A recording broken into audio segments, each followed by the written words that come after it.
Welcome. I'm Ira Epstein, and I'm here to talk about my enhanced Bollinger Band course. Now, many of you have taken my regular charting course, and if not, you might think you know something about Bollinger Bands. As you know, Bollinger Bands are an algorithm designed to keep the market trading within it 95% of the time, and on a chart, it will offer on the top part resistance, on the bottom support, and the idea is the market will travel within them.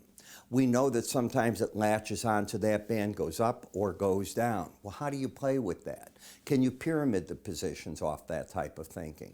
Well, I've applied all three of these into 13 different videos that teach you my concept of it.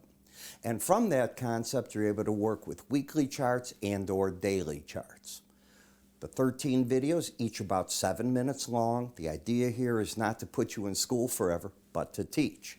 Now, if you haven't tried my complete futures research, I throw that in as well. Whether you've tried this or not, I think it's worth taking a look at. I think you're going to learn something from there.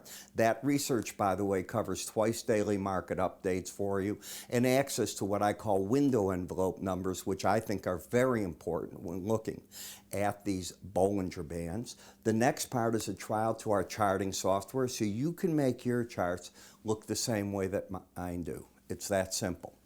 Where do you go with it and how do you get all this? It's simple. You go to our website, www.iraepstein.com. If you go to the word education, everything you need is answered there. You can also call my staff. They'll be happy to help you get set up. I'm Ira Epstein, on the road to your education.